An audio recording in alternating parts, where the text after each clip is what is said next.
When we think about the United Nations, then we think about exactly that.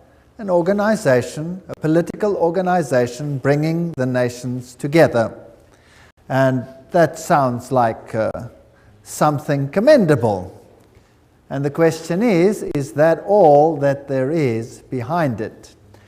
Do you remember that at the Tower of Babel, God separated the nations? Now, if you look at the headquarters of the United Nations in New York, this is really quite a fascinating building. It is large, and the name United Nations was coined by United States President Franklin D. Roosevelt and was used in the Declaration by United Nations of January 1942 during the Second World War, when representatives of 26 nations pledged their governments to continue fighting together against what they called the Axis powers. Interesting name, Axis powers. Today there's another axis that is being fought, and that is known as the Axis of Evil. Have you heard of that? The forerunner of the United Nations was the League of Nations, and this was an organization in similar circumstances during the First World War and established in 1919 under the Treaty of Versailles to promote the international cooperation and to achieve peace and security. This comes straight from the UN webpage, so nothing strange about that. It's just plain history. Some more from that. In 1945, representatives of 50 countries met in San Francisco at the United Nations Conference on International Organizations, and they drew up a United Nations Charter. And those delegates deliberated on the basis of proposals worked out by representatives of China, Soviet Union, United Kingdom, United States at Dumbarton Oaks, United States in October 1944. It was signed on 26 June 1945. 50 countries. Poland was not represented and became one of the original 51 member states. So it officially came into existence on the 24th of October 1945, when the Charter was ratified by China, France, Soviet Union, United Kingdom, United States, and by a majority of the other signatories. And every 24th of October, they celebrate this founding of the United Nations. Now, let's have a look at this Charter of the United Nations. This is a very interesting piece of history. Well, Arthur Balfour, do you remember that name? We've used it before. Who was a member of Hort's Apostles? You remember Hort? This was the professor that helped to produce the Greek text that changed the emphasis of the Bible and removed many of the aspects of Jesus Christ's power and sovereignty from the Word of God. And the apostles were the secret society that functioned and at that time, and Hort was a member, as well as Arthur Balfour. Hort called this group a Senior Apostles Club, as well as president of the Psychic Research Society, Society for Psychic Research, soon became Prime Minister of England, Arthur Balfour, and instrumental in the First League of Nations. So this Prime Minister was also, of course, active in the writing of the original Charter of the League of Nations, much of which formed the basis for the United Nations. He not only headed the Society for Psychic Research, holding seances at his home, but he initiated a group called the Synthetic Society, whose goal was to create a one-world religion. That's a very interesting point of history. And he invited a certain Frederick Mayers of the Society of Psychic Research to join, and together they created the preamble of all religions, and it includes the dogma, departed spirits can communicate. Obviously, if you belong to such a society, then that is part of the situation. So built in somewhere over there was the wish to bring all religions together. Now let's have a look at some of the historic figures of the United Nations. Alger Hiss, he became the acting Secretary General of the establishment of the United Nations. The April 16, 1945 issue of Time magazine called him one of the State Department's brighter young men. It was Hiss and Joseph E. Johnson who later became Secretary of the Bilderbergers. So here we have all the secret societies again, who wrote much of the United Nations Charter. So very high Freemasons, Bilderbergers, were responsible for this charter. Now we know what they believe. We've already had a lecture on that, and I would refer people back to that lecture. Patterning it after the Constitution of Russia and the Communist Manifesto. This is very interesting. So the Constitution of the USSR is almost identical to the Constitution of the United Nations, for those who did not know that. And there are all the references. Everything that I say is referenced. I'm just reading. So please, nobody get angry with me. Get angry if you want to with whoever set this thing up. I had nothing to do with it. Winston Churchill, the creation of an authoritative world order is the ultimate aim towards which we must strive, and the United Nations formed part of that. Charles de Gaulle, who was also instrumental, nations must unite in a world government or perish. So the big figures involved had this philosophy. Then there is a man, I don't know how to pronounce his name, Trygve Lie. The first official UN Secretary General was a high-ranking member of Norway's Social Democratic Party, which was, by the way, an offshoot of the Third Communist International. And then came a man, Dag Hammarskjöld. And he was the second Secretary General. He was a Swedish socialist. He openly pushed communist policy. And then came U Thant, the third Secretary General, and he was a Marxist. So here you can see how the philosophy in the beginning was programmed. Now, I would like you to understand that this is not a method to go anti-capitalist, because the United States was a signatory of this charter. So why would the United States actually sign something that was so obviously contrary to their own philosophy? Well, if you remember the Hegelian principle, where two opposing viewpoints are set into the world, and neither of them is really the viewpoint you want to achieve, what you really want to achieve is a synthesis between the two.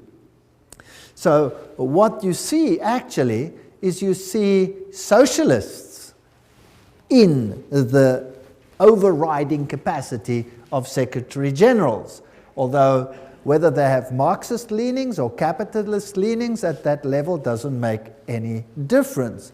The method is just to bring about a synthesis, which is the desired government of all of them.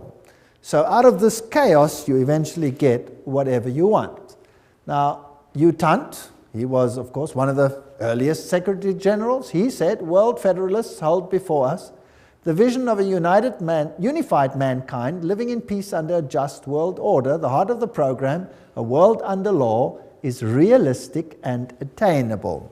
Just to remind you of what we have said before.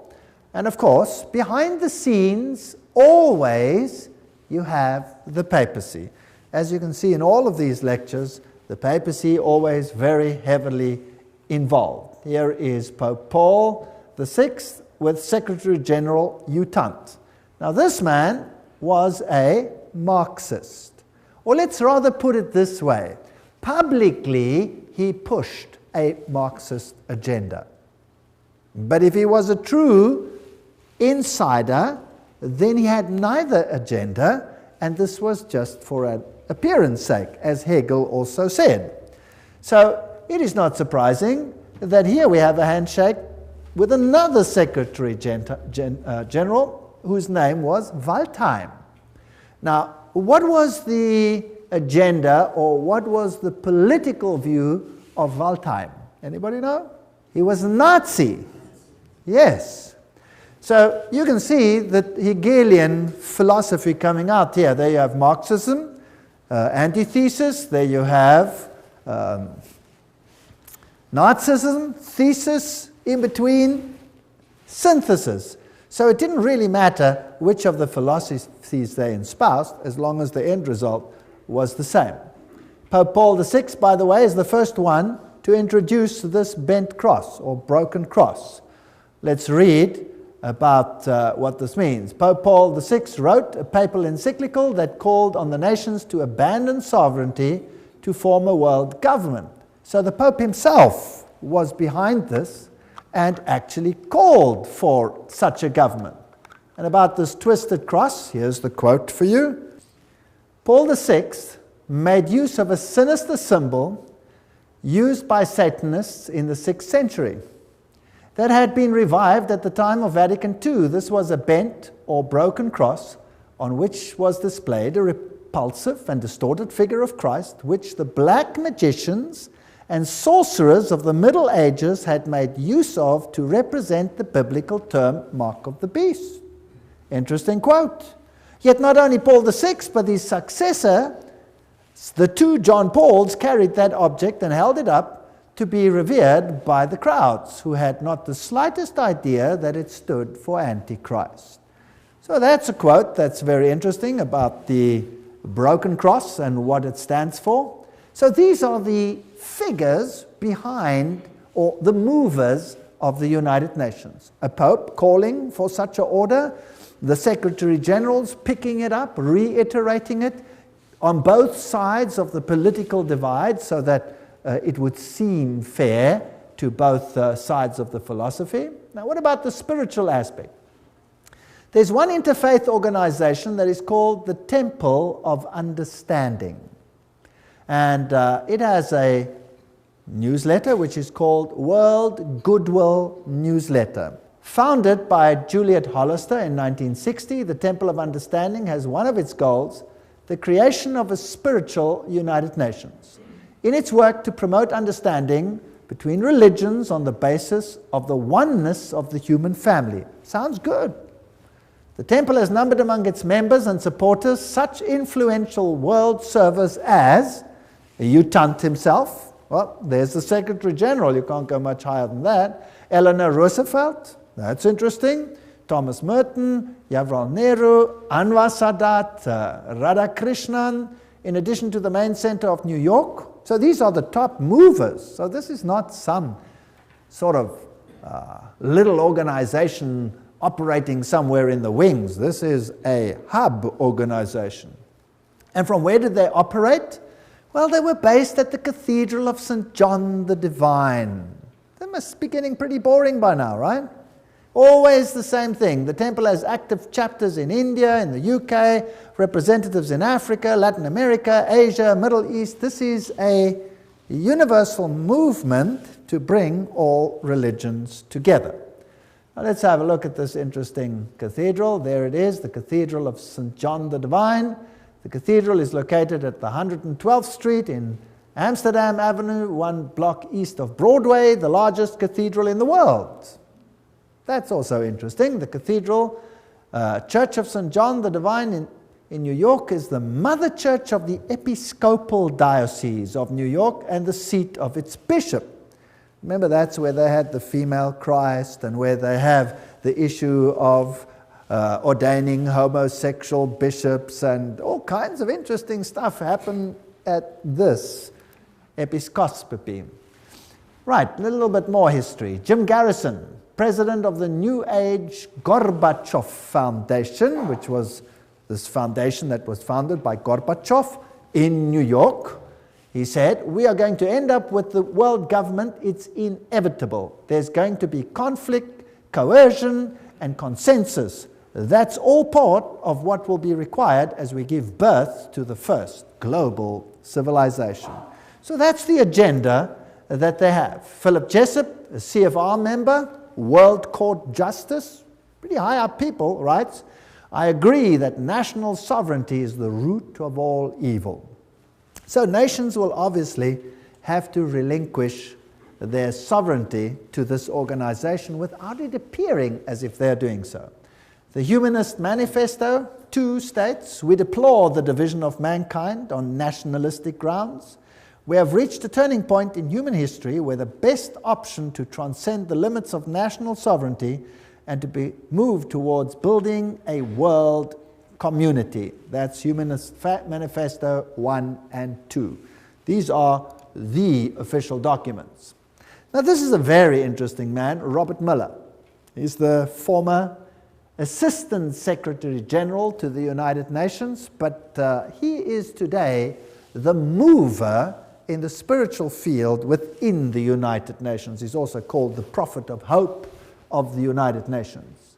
He wrote, "We must move as quickly as possible to a one-world government, a one-world religion, under a one-world leader." That's very, very interesting. So these are the top movers. Now, the philosophy, I'm always interested in what the philosophy is and who's behind it. And again, we pick up the same old names over and over and over again. In the Aquarian Conspiracy by Marilyn Ferguson, a survey of New Agers showed that the leading influence on their spiritual awakening was, again, Pierre Teilhard de Chardin. Do you remember who he was? Jesuit priest. You see, they have Catholicism, the Jesuits, the top movers in the United Nations. Now, what did Robert Mueller, the former Assistant Secretary General, have to say? He wrote, "Teilhard de Chardin had always viewed the United Nations as the progressive institutional embodiment of his philosophy." Now, there is a Secretary General saying, or Under Secretary General saying, that the United Nations embodies the philosophy of Teilhard de Chardin. Now, what did Teilhard say? I've mentioned some of his philosophy. We'll look in a little bit more detail again. Teilhard wrote, "Although the form is not yet discernible, mankind tomorrow will awaken to a pan-organized world." Pan-organized world. Well, okay, what else do you have to say? Teilhard de Chardin influenced his companion, Father de Brevry, who inspired colleagues who started rich process of global and long-term thinking in the United Nations, which affected many nations and people around the world. Robert Mueller says, "I have myself been deeply influenced by Teilhard." So the Under-Secretary General of the United Nations, who's today entrusted with the spiritual aspects of the United Nations, plus its education program, says he's influenced by Teilhard de Chardin. And Robert Mueller writes, "Most of all, they taught me happiness." His work, he says, "Any Teilhardian will recognize in this the spiritual transcendence which he announced so emphatically as the next step in our evolution." So there's going to be a spiritual transcendence from what appears to be political over to the spiritual. All right, we've already seen in a previous lecture that he was a French Jesuit priest, a eugenist, a Marxist, a pantheist, a evolutionist. He might have even been involved in the Piltdown hoax. He was a humanist and a proponent of a one-world government, and he's the father of the New Age. So he's a very prominent man, seems to have been very busy. He dreamed of humanity merging into God and each realizing his own godhood at the Omega point. This belief has inspired many of the New Age leaders. In fact, Chardin is one of the most frequently quoted writers by leading New Age occultists. That we've had too when we discussed the New Age movement. But just to remind you, so we can merge into God. This is what the man looks like. This comes straight from the Jesuit web pages themselves. And they'll talk about his evolutionary synthesis, world of the mind and spirit, physical world with the world of mind and spirit, a union of those. And here are a few of his quotes. Just to go into a little bit of detail, this is the spirit of the philosophy of the United Nations. Interesting. "It is a law of the universe that in all things there is prior existence. Before every form there is a prior but lesser evolved form. Each one of us is evolving towards Godhead." So we are all becoming God. Wonderful philosophy. What I'm proposing to do is to narrow that gap between pantheism and Christianity by bringing out what one might call the Christian soul of pantheism, or the pantheist aspect of Christianity. That's fascinating. So God is in everything. God is not a separate entity. We ourselves are God, or part of God. If you are a pantheist, that's what you believe. I can be saved only by becoming one with the universe. That's pantheism. It's also the philosophy of Buddhism.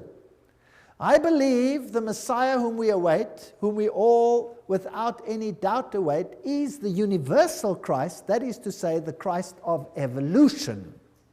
Right, that's Teilhard de Chardin's philosophy. Isn't that interesting? So, unfortunately, I cannot agree with one single iota of that philosophy. It's not biblical. In fact, it's blasphemous. A general convergence of religions upon a universal Christ who satisfied them all. That's what Teilhard de Chardin said, Christianity and evolution. This is his quote. His quote. So a convergence of religion that satisfies them all. And he saw the United Nations as the embodiment of this philosophy. That seems to me the only possible conversion of the world and the only form in which a religion of the future can be conceived. That means everybody must come together. Now, how do you get all the religions to come together and to bury the hatchets and their differences?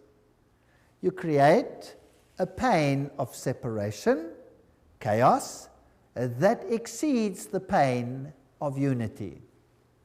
Is that understandable? That's how you do it. That's Hegelian philosophy. That is Freemason philosophy. So today we're in the pain stage, and the next phase will be unity or inexplicable pain. That's the choice. And mankind will quite readily choose which one? The lesser pain, obviously, to survive. Now let's have a look at all these secretary generals and whether they are actually embodying this philosophy or not. This is Dag Hjalmar Agne Hammarskjöld. He was the Secretary General of the United Nations from 10 April 1953 to 1961. Then he met his death in a plane crash, and he was the fourth son of the Prime Minister of Sweden during the years of World War I. He was the first one. Now, what did he do in the United Nations? Well, one of the first things he did was to produce or create a prayer room. And there it is on the left-hand side. A stone in the middle of the room was placed to tell us we may see it as an altar, empty, not because there is no God, not because it is an altar to an unknown God, but because it is dedicated to the God whom man worships under many names and many forms. Very interesting. So there is this prayer room with only this stone altar, which is built to be shaped like a rectangle, if you like, which has certain interesting meanings, and the whole building, the whole room, has the shape of a trapezoid. Now, what does that mean?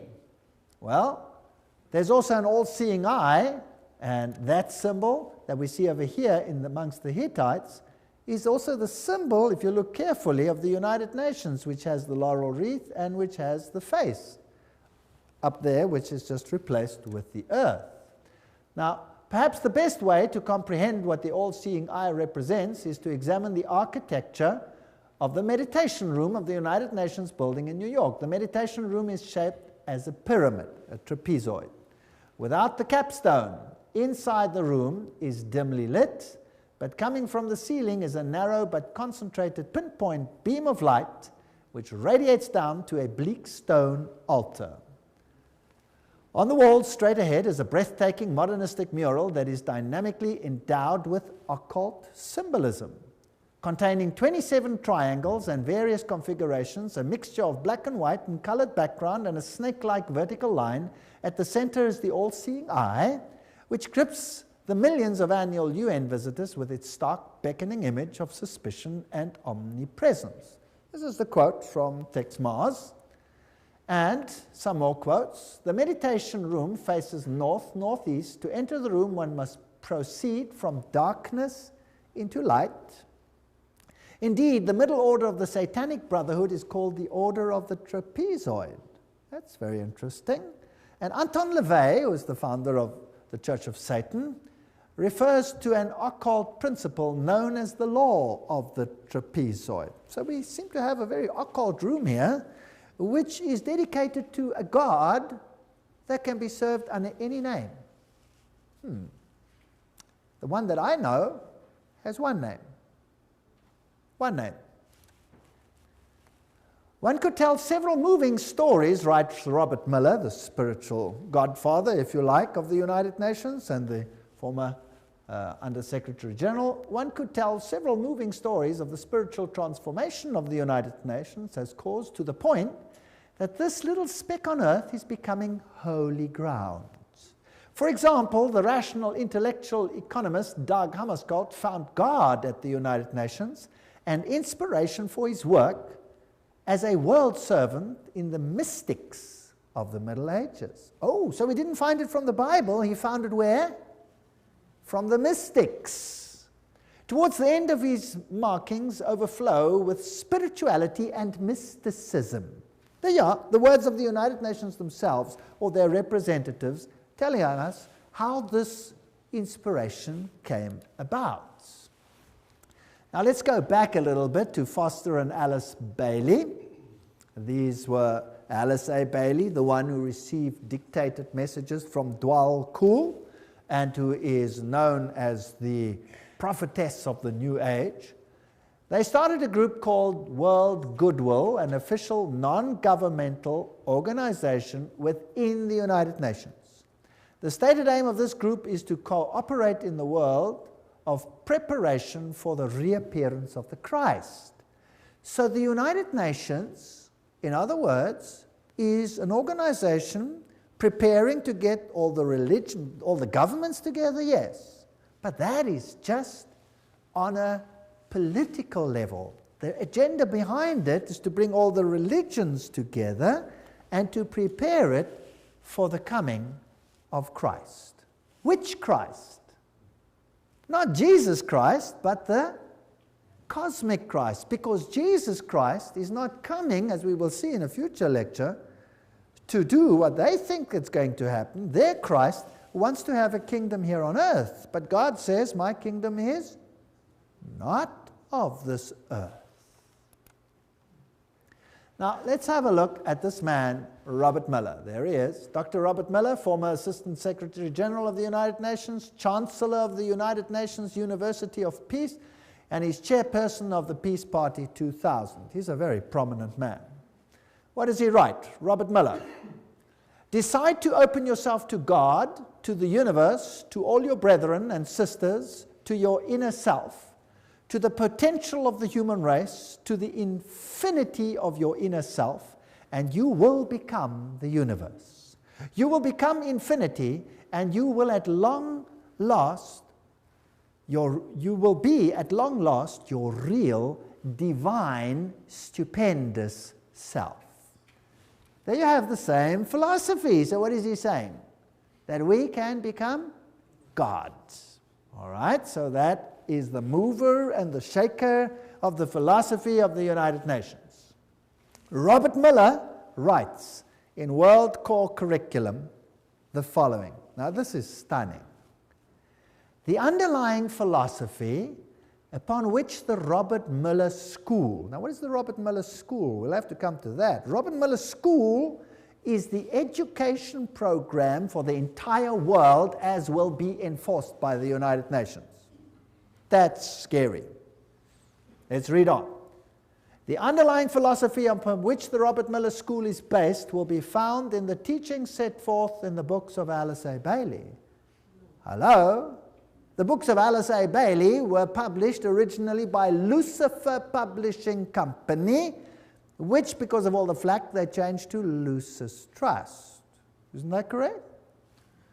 The school is now certified as a United Nations associated school providing education for international cooperation and peace. Okay, this is big business. So the philosophy is based on Luciferian channeled writings preparing for the coming of Lucifer. And remember what they said. They were quite open about it. Alice A. Bailey claimed evidence of the growth of human intellect along the needed receptive lines for the preparation of the new age can be seen in the planning of various nations and in the efforts of the United Nations to formulate a world plan. From the very start of this unfoldment, 3 occult factors have governed the development of all these plans. Now, can you see why I call the lecture the UN and the Occult Agenda?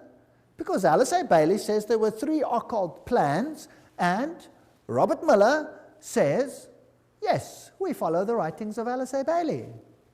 She did not spell them out, but she did state, within the United Nations is a germ and seed of a great international and meditating reflective group, a group of thinking and informed men and women in whose hands lies the destiny of humanity.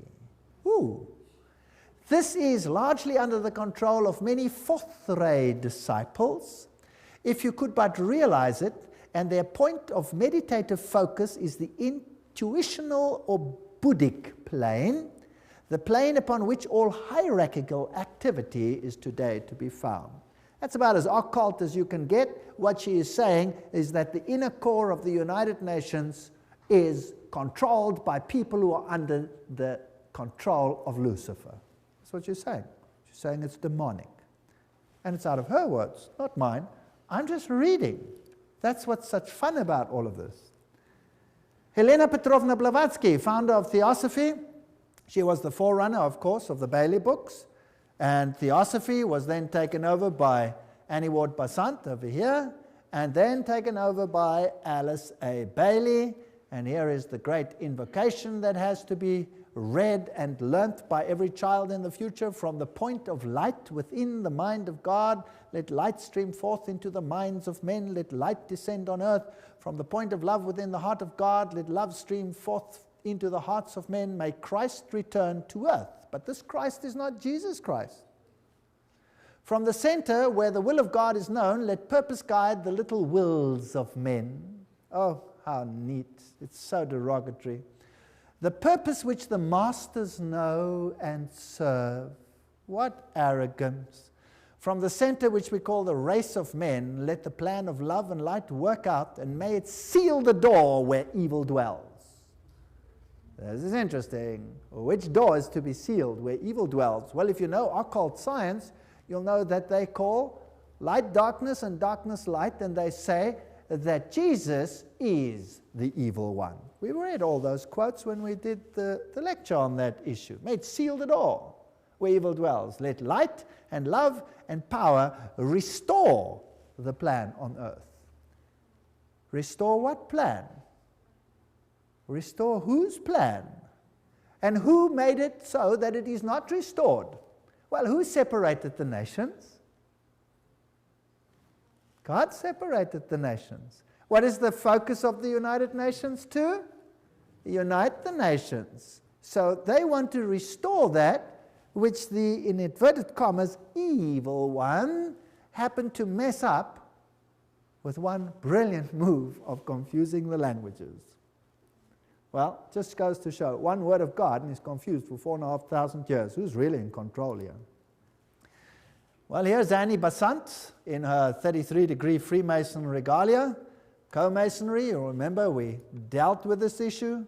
The Theosophy textbook teaches immortality, reincarnation, the deity of man. Statements by this Dwal Kul, who also inspired Alice A. Bailey. He says, talks about Alice A. Bailey, know me still by another name and office, AAB. Alice A. Bailey knows who I am and recognizes me by 2 of my names. Now that's interesting because there are 2 names, and we will see the 2 names in a future lecture, what the names are, and then it gets very interesting. This is a detective story. It's a very exciting one. Well, the Bible says that they are spirits of demons, working miracles which go forth to the kings of the earth and to the whole world to gather them to the battle of that great day of God Almighty. Revelation 16:14. Remember that? Helena Petrovna Blavatsky, the founder of this movement, of which Alice A. Bailey became the high priestess, if you like, said Lucifer represents life, thought, progress, civilization, liberty, independence. Lucifer is the Logos, the serpent, the Savior. It is Satan who is the God of our planet and the only one. Then she talks about the Virgin, who is Satan and Lucifer at the same time, and the Holy Ghost, all wrapped in one. So whether you call him Isis or whether you call him Osiris, doesn't matter. Whether you call him Baal and Ashtoreth, doesn't matter. Two names. He always comes under two names, two principles. Alice A. Bailey, she succeeded Besant as leader of Theosophy. Her husband was a 32-degree Freemason and also, of course, part of co-Masonry. There she is, priestess and prophetess of the New Age movement, who received these messages from this spirit entity, which has to be a demon, Dwal Kor. Her writings, as we have said, are one of two women to be one of the most prolific writers of modern times. Her main aim, the problems of humanity, getting all humanity together again, and preparing the world for the coming of Christ. And we have read this quote already. I dedicate myself anew to the service of the coming One. One is an acronym in the occult for Lucifer. And will do all I can to prepare men's minds and hearts for that event. I have no other life intention. She writes, the Tibetan, this is now this Dwal Kor, has asked me to make clear that when he is speaking of the Christ, he's referring to his official name as head of the hierarchy. The Christ works for all men irrespective of their faith. He does not belong to the Christian world any more than to the Buddhist or Mohammedan or any other faith. There is no need for any man to join the Christian church in order to be affiliated with Christ. So obviously it's not Christianity. The requirements are to love your fellow men, lead a disciplined life, recognize the divinity in all faiths and all beings, and rule your daily life with love. First of all, he will come to a world which is essentially one world, Alice A. Bailey wrote. So it doesn't even have to be a fully united world. The major effect of his appearance will surely be to demonstrate in every land the effect of a spirit of inclusiveness. Now, I want you to ponder this. This is very important. So his main aim will be to develop a spirit of inclusiveness. An inclusiveness which will be channeled or expressed through him. So his spirit will work to bring this about. All who seek right human relations will be gathered automatically to him. So not all who seek Jesus Christ, no, all who seek right human relations. Can you see the emphasis to mankind again? All who seek these will automatically be gathered to him, whether they are in one of the great world religions or not. So we need a spirit of inclusiveness. But let's continue. All who see no true or basic difference between religion and religion, or between man and man, or nation and nation, will rally around him.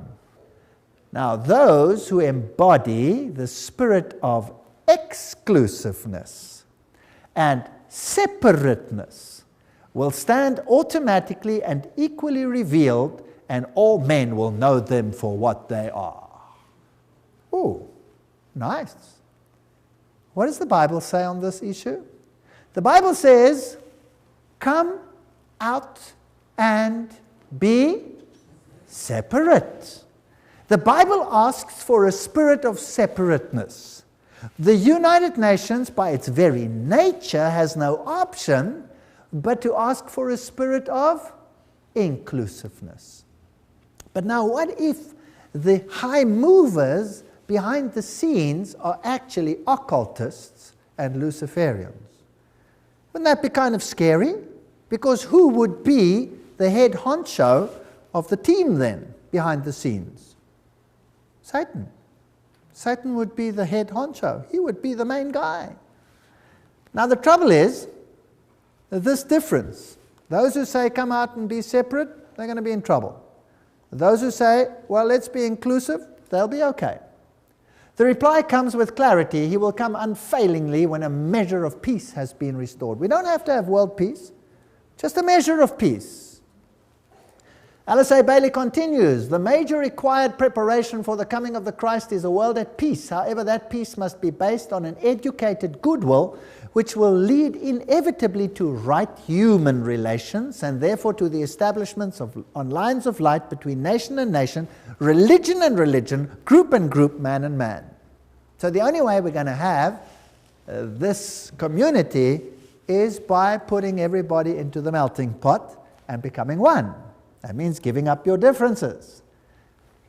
Discover the members of the new group of world service whenever possible and strengthen their hands. Look for them in every nation and expressing many lines of thoughts and points of view. Remember always that in doctrine and dogma and in techniques and methods they may differ widely from you, but in love for their fellow man, that has become the religion of the new world.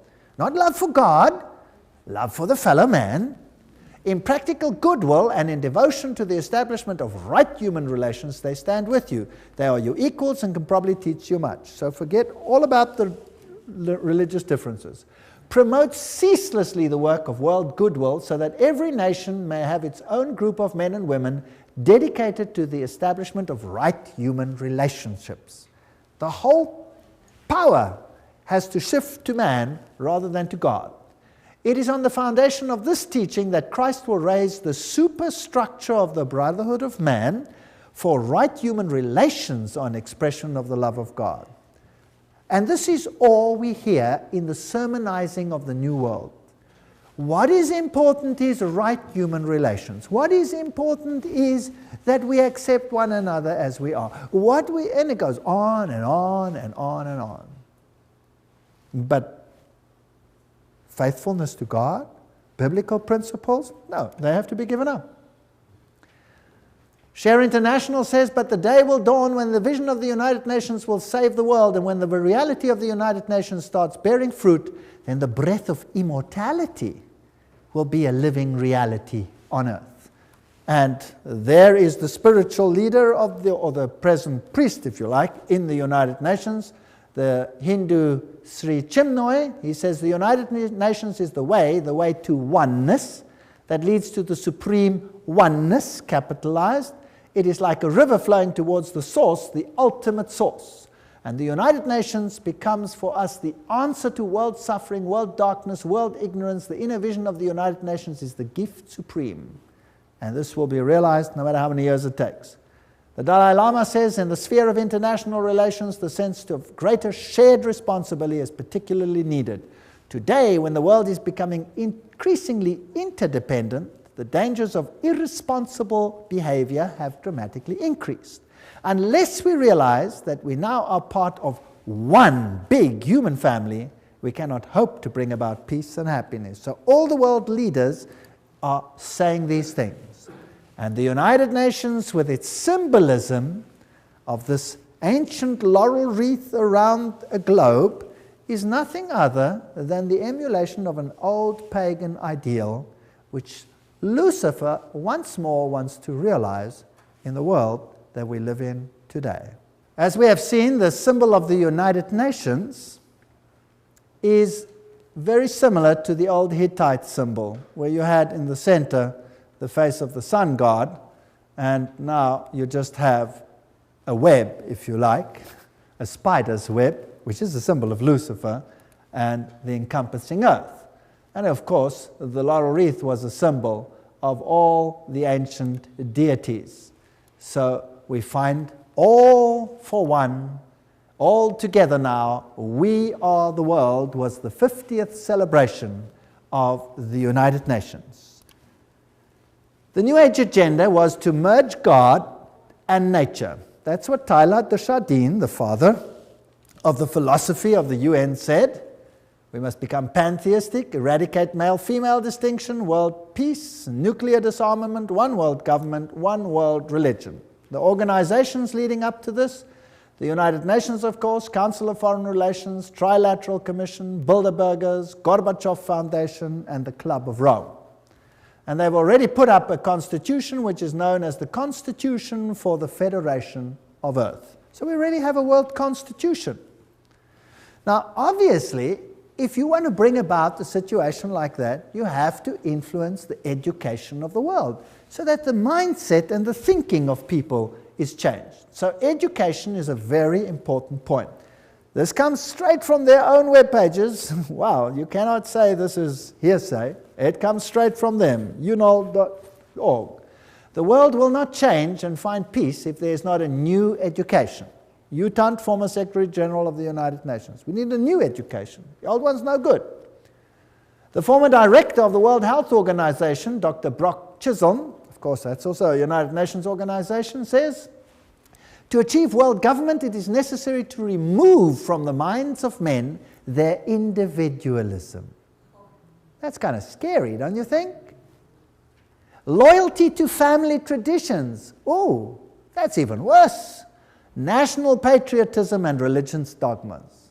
Now, these are the movers of the United Nations. Your individualism must go. You must become a number.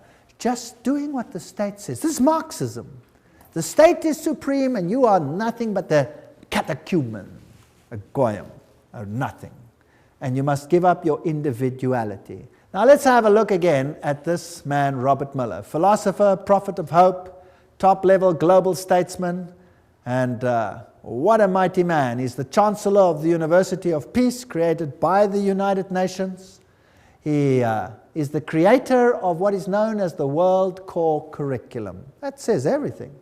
And he's known throughout the world as the father of global education. There are 29 Robert Mueller schools around the world, more being established each year. World Core Curriculum earned him the UNESCO Peace Prize in 1989.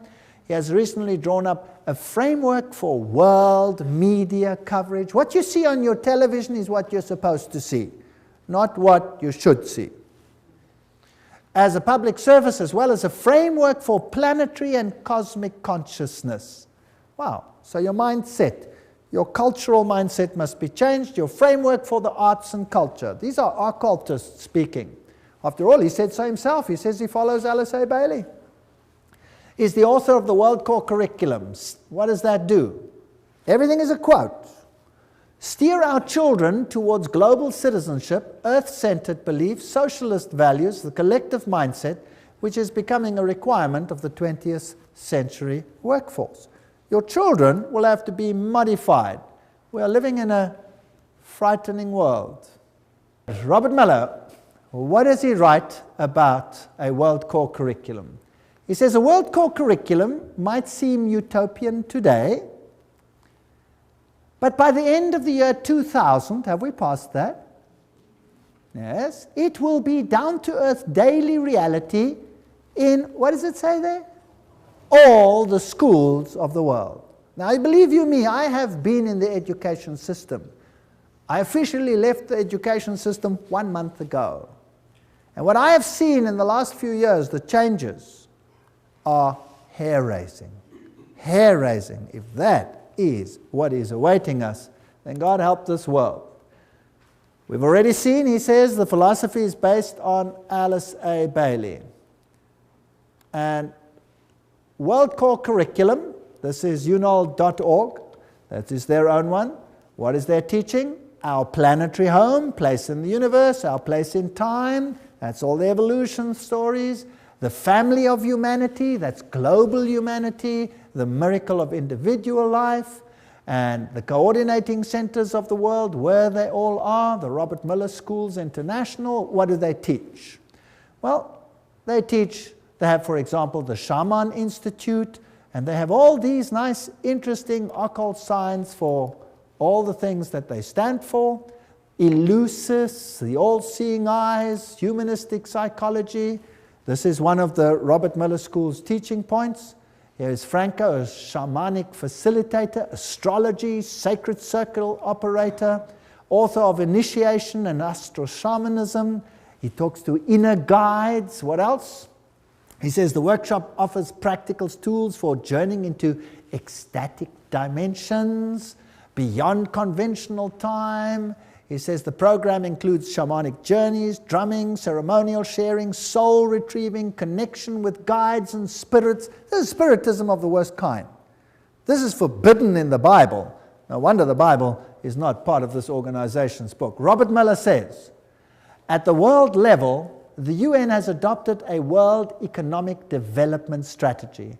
Food, agriculture, there's a world food plan, a world health plan, a world literacy plan, a world employment plan, a world industry plan. They've got every single detail of our lives sewn up. Now, another organization that's very important is UNESCO.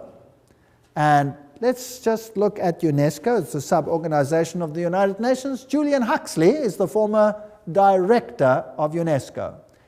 He was Humanist of the Year. He's a theistic philosopher, member of the Communistic Colonial Bureau of British Fabian Society, and signer of the Humanist Manifesto too. That's not a very good recommendation as far as I'm concerned. Some more. Skull and Bones member Archibald MacLeish wrote the UNESCO Constitution. So he must be an Illuminati member, as we saw in that lecture on the secret behind secret societies. So Freemasons helped create the organization, a fervent international MacLeish. He is associated with one worldlism. Here's another one. Niebuhr is UNESCO's co-founder, and he signed Siecus. Now what does that mean? Which appeared in 1969, and they printed it in the New York Times then. What is Siecus? These are the founders. It is the position of Siecus that contraceptive services should be available to all, including minors, who should enjoy the same rights of free and independent access to contraceptive care as do others. It is the position of Siecus that the use of explicit sexual material, sometimes referred to as pornography, can serve a variety of important needs in the lives of countless individuals. These are nice people up there in the United Nations. No wonder now it is forced curriculum at even junior schools to have explicit sexual details explained, all in the names of preventing sexual diseases, with the most strange and lewd acts which have to be performed. In fact, our universities are granting honorary doctorates to those who are the most perverse on the stage. Yes. Huxley, who was the initial chairman, in its educational program can stress the ultimate need for world political unity, familiarize all people with the implications of transfer of full sovereignty, and etc., etc. So these people are all birds of a feather. UNESCO explains, if UNESCO is attacked on the grounds that it is helping to prepare the world's people for world government, then it is an error to burst forth with apologetic statements and denials. Let us face it, the job of UNESCO is to help create and promote the elements of world citizenship. When faced with such a charge, let us by all means affirm it from the housetops. That's what UNESCO says itself. So they're not denying anything. Under Huxley's guidance, they prepared a guidebook for teachers. Now, I would like the parents to take a note. Everybody with little children, or have children with little children, take note. What is the United Nations Guidebook for Teachers? It says, reminds them that the destruction of a child's love of country and patriotism is the first step in educating that child for world citizenship. Now let's have a look at what the guidebook contains. Volume 5, page, on the opening page. In the classroom with children under 13 years of age, before the child enters school, his mind has already been profoundly marked, often injuriously by earlier influences, first gained, however dimly, in the home. Oh, that's interesting. So this must be changed.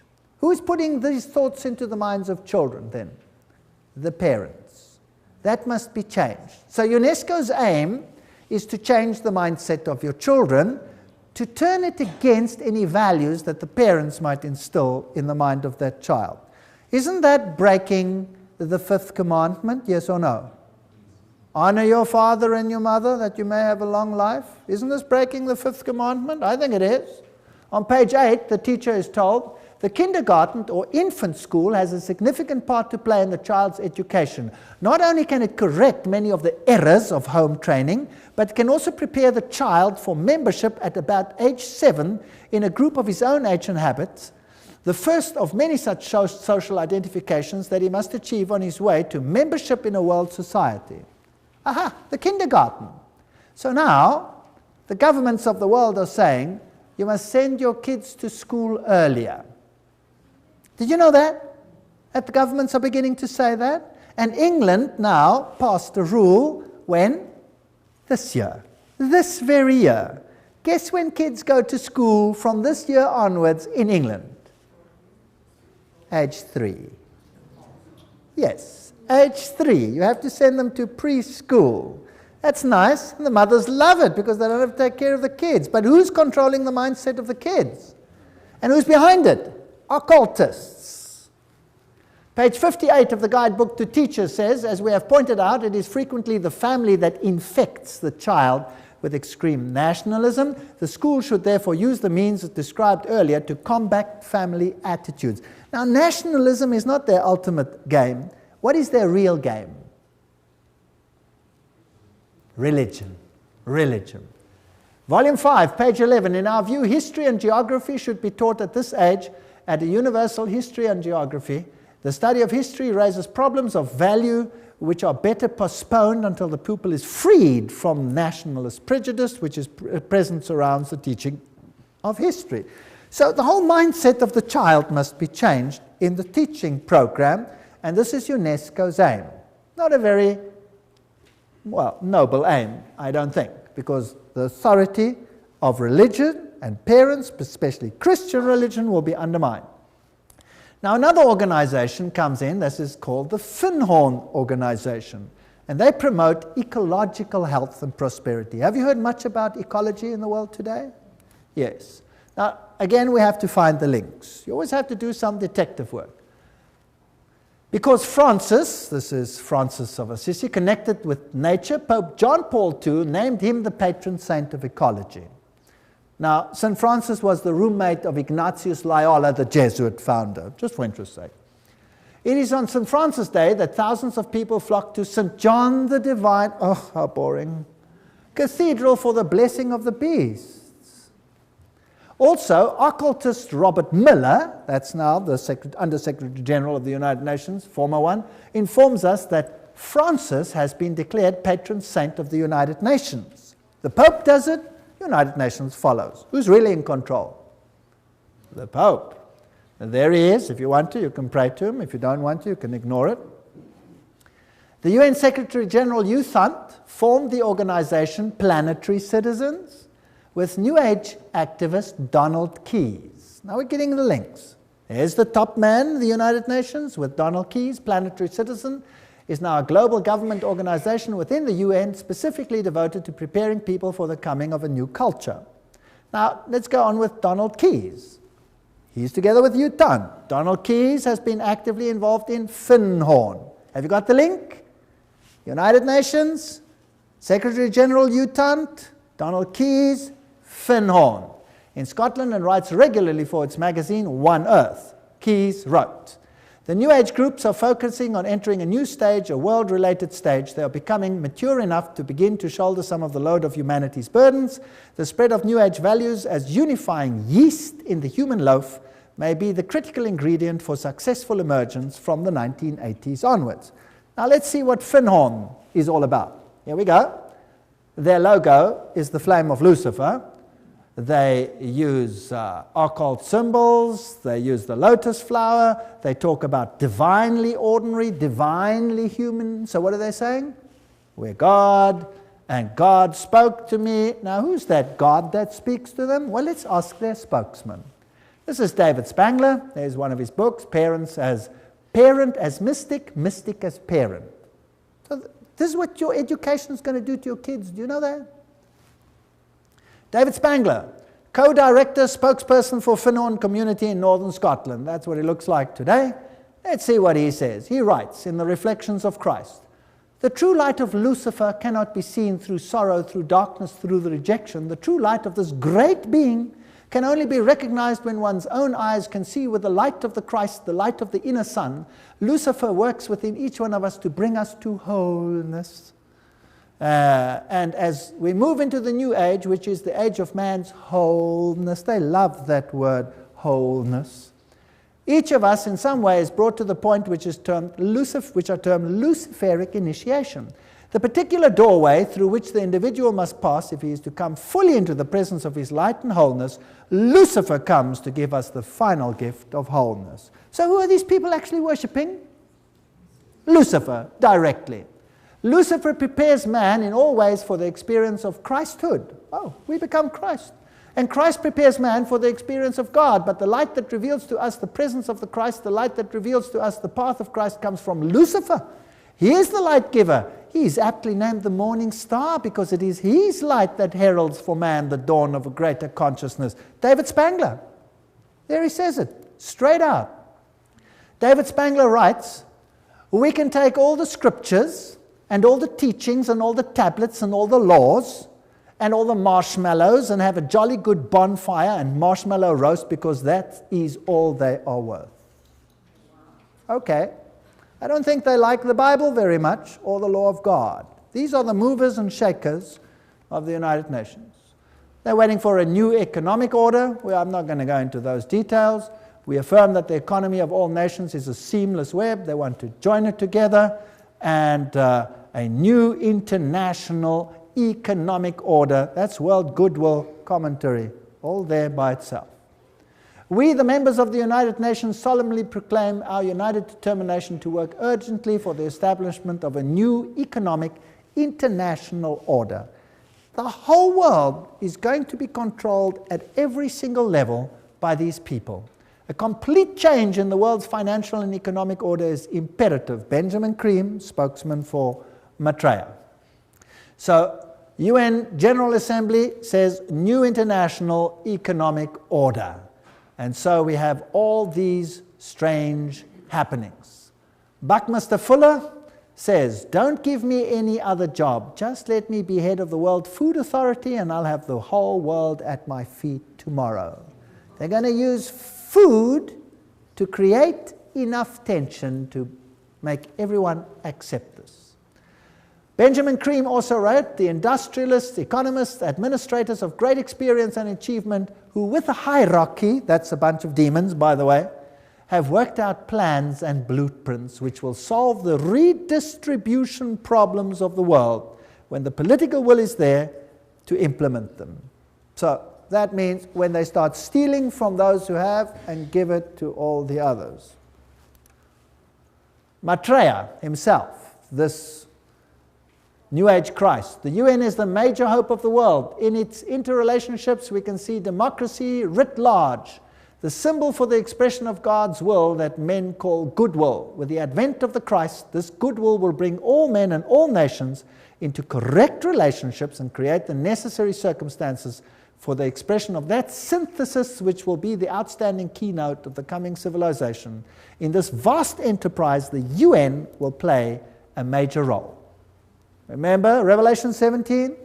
The 10 horns you saw are 10 kings who have not yet received a kingdom, but for 1 hour will receive authority as kings along with the beast. They have one purpose, to give their power and authority to the beast, and they will make war against the Lamb. 10 regions, according to Gary H. Carr, the Club of Rome divided the world into and wrote the new constitution. And we have this new civilization, and it was held at the Fairmont Hotel, Masonic Auditorium in San Francisco. Conference document says, we are experiencing the birth of a first global civilization, a historic, timely global initiative, 1995.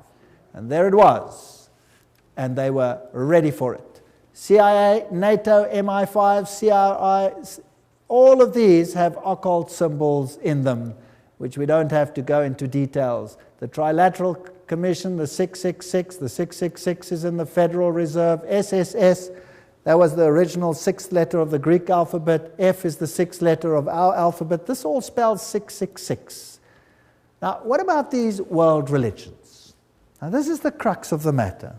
And if we can concentrate on this issue tonight, this will be the hub of what is going to happen. Was it not inevitable that the UN would sooner or later also acquire a spiritual dimension? That's what Robert Mueller says, the big man behind world education, world media, University of Peace, all of these things. Robert Mueller writes, there's a famous poster which shows Christ knocking at the tall United Nations building, wanting to enter it. I often visualize in my mind another, even more accurate painting, that of the United Nations, which would be the body of Christ. Interesting. Doesn't Christ say, my kingdom is not of this world? So this is another kingdom, and this Christ is definitely not Jesus Christ. He then refers to Pope John Paul said that we are stone cutters and artisans of a cathedral which we might never see in its finished beauty. This is Masonic language that Pope John Paul II is talking about. The tapestry of its work encompasses the total condition of humankind on this planet. All this is part of one of the most prodigious pages of evolution. It will require the detachment and objectivity of future historians to appraise fully what happened in the last third of our century and to understand the real significance of what the United Nations was. No human force will ever be able to destroy the United Nations. Very interesting. For the United Nations is not a mere building or a mere idea. It is not a man-made creation. This is Robert Mueller speaking, former Under-Secretary General of the United Nations. If it wasn't man-made, then who made it? Who made it if man didn't make it? Well, they told us who the leader is in so many words. Who is he? Lucifer. Okay. The United Nations is the vision light of the absolute supreme Masonic signal language, which is slowly, steadily, and unerringly illuminating, you know the buzzwords by now, the ignorance, the night of our human life. The divine success and supreme progress of the United Nations is bound to become a reality. At his choice hour, the absolute supreme will ring his own victory bell here on earth through the loving and serving heart of the United Nations. Wow, this is a bomber. He's going to ring his victory bell. Thank you, Robert Mueller. What else do you have to say on the issue? Decide to open yourself to the potential of the human race, to the infinity of your inner self, and you will become the universe at long last, your real divine self. That really puts it all in the picture. I'm more and more drawn to some of the very simple but extremely important teachings of the Christ and of all the great prophets and visionaries. I'm increasingly convinced that what they foresaw is the beginning to become a reality on the planet, and that humanity is transcending or metamorphosing itself into what those great dreamers and visionaries and prophets envisioned. We're changing. We're going to undergo a change. The world's major religions in the end all want the same thing. Do they? Even though they were born in different places, different circumstances, what the world needs today is a convergence of the different religions in the search and definition of the cosmic and divine laws which ought to regulate the behavior on this planet. Worldwide, spiritual ecumenism, expressed in new forms of religious cooperation institutions, would probably be closest to the heart of the resurrected Christ. Thank you. Very interesting. Peace will be impossible, Robert Mueller speaking, without the taming of fundamentalism. Through a united religion that professes faithfulness only to the global spirituality and the health of the planet. So fundamentalism has to be tamed. Let's start with Islam. Where do you think they will end? Certainly with Christianity. The New World religion must be based on those truths which have stood the test of the ages. They are steadily taking shape in human thinking, and for them the United Nations fights. My great personal dream, writes Robert Mueller, is to get a tremendous alliance between all the major religions and the United Nations. Well, this is fascinating stuff. There will not be any dissociation between the universal church and the sacred lodge of all true Masons and the inner circle of the esoteric society. That said Alice A. Bailey. Robert Mueller says that's their philosophy. So there you have it. Freemasonry, Luciferianism. This is the kingdom on earth. June 1995, an Interfaith Summit conference was held in San Francisco for the purpose of uniting the world's religions into a global organization the United Religions Organization. It's called UR. It will be an international, interreligious organization modeled after and affiliated with the United Nations, according to its literature, so it's Howard Dispatch Ministry. The URO launched its written charter in June 1997. The institution should be fully in place by June 2000, globally operational by June 2005. How far is that off? Oh, that's just around the corner. I get excited. Cooperating closely with the UN and its organizations to complement the UN's political, diplomatic, etc. The Interfaith Conference, Anglican Bishop William E. Swing issued the challenge for a new global civilization. He said, "We stand on the threshold of a new world order that may be defined either by an increasing polarization that fuels a spiral of escalating conflict and violence, or by growing global cooperation that calls the human race to work across national, ethnic, and religious boundaries to serve a larger global good." See where we're heading? Robert Mueller, and this is very exciting, Dispatch magazine. "Do not worry if not all religions will join the United Religions Organization. Many nations did not join the UN at the beginning, but later regretted it and made every effort to join. It was the same with the European community. It will be the case with the world's religions, because whoever stays out or aloof will sooner or later regret it."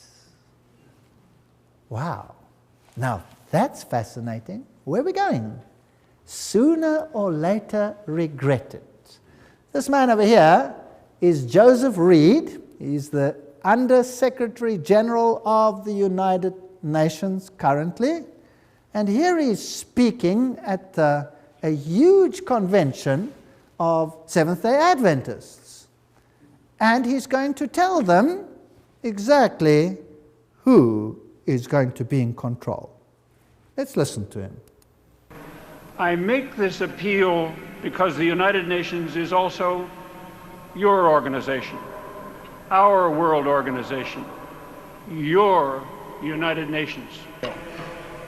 Delegates, please remember, the United Nations is the only machinery we have for collective cooperation among all nations. It is the only worldwide institution for furthering development. The United Nations is the only universal mechanism for protecting human rights. The United Nations is the only shared framework for strengthening international law. Delegates, the United Nations is not one of the luxuries of international life. The work of the United Nations is of vital importance for the betterment of life on our planet. That's very fascinating. The United Nations is also your organization. It is the only body for this, that, and the other. Now, that's not the speech he wrote. He read it for Kofi Annan, the Secretary General of the United Nations. Now, I have a problem. I don't want to be part of a Luciferian organization. I certainly don't want to be. That's just me, personally. The mystical tradition in the mainline denominations easily interact with those of the heathen religions of the world. Meditation practices, visualization techniques, breathing exercises are now being used to tap into spiritual realm, and such religious leaders as the Pope and the Dalai Lama are very much on the same plane. Discernment Newsletter, 1996. A religion to fit everyone. Goals of this one world religion, world goodwill, remember this is all UN-affiliated organizations, founded by the very highest level of people. The churches and the world religions should indicate the unity within all facets of truth, which will provide a universal platform, one to which all men everywhere could give allegiance. Such a platform should include the truth that all men are divine.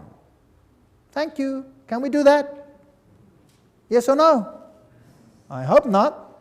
The truth that evolution governs the growth of the human being. I don't believe in that either. Each individual is a god. All men are divine, and the belief in evolution, the fact of immortality and of eternal persistence, reincarnation, arising from man's essential divinity. The Bible clearly teaches us that there is no such thing as reincarnation, for it is appointed unto men once to die. These are all taken from direct quotes.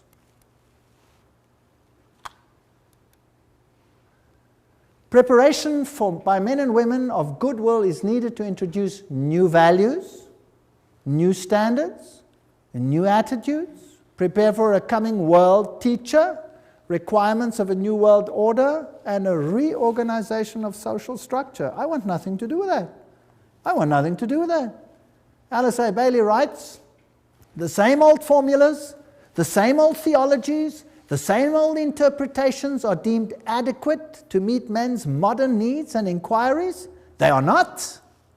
The church today is the tomb of the Christ, and the stone of theology has been rolled to the door of the sepulchre. Oh, Jesus and his theology, goodbye. Goodbye.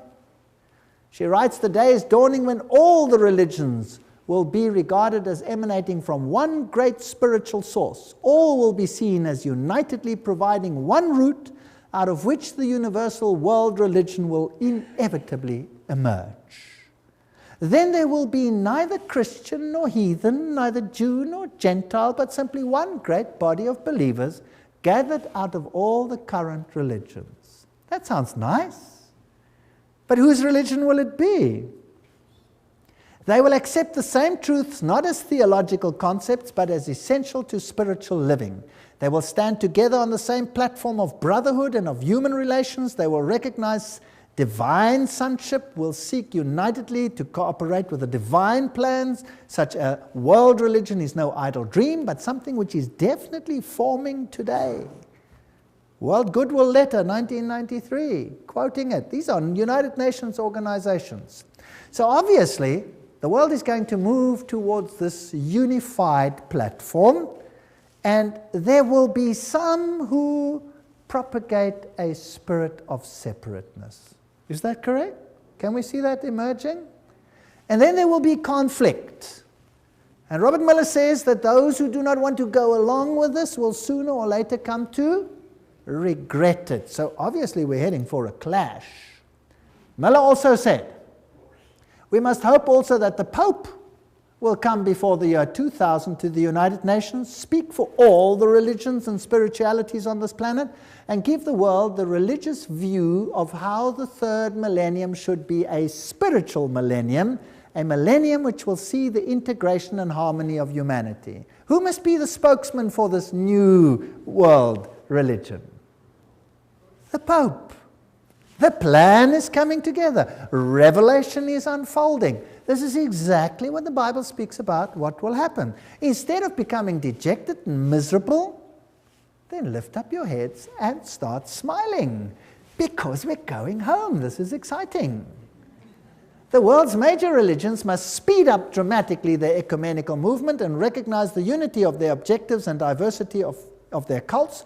Religions must actively cooperate to bring to unprecedented heights a better understanding of the mysteries of life and of our place in the universe. My religion, right or wrong, and my nation, right or wrong, must be abandoned forever in the planetary age.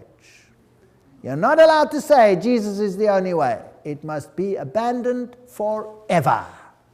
I'm sorry, I will not abandon it. I refuse. And then we had this wonderful meeting. The Pope actually did appear before the United Nations.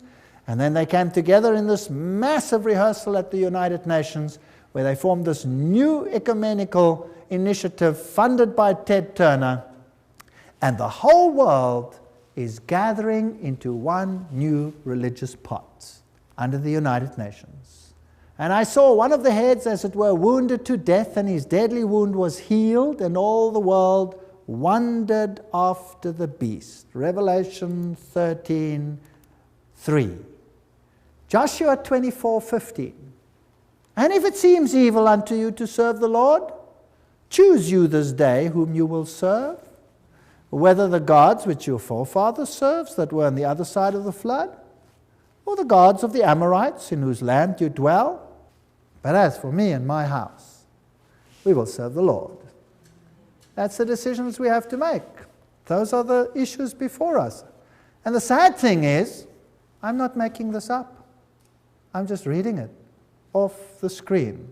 I'm really not making this up. I wish I was, but I'm not. So we are actually facing a crisis situation. But in the lectures that are now coming, we will have to look at the other side of the coin. We've had enough of this side of the coin, don't you think? I'm sick to death of it already. Now let's have a look whether God has an answer to what Satan is planning.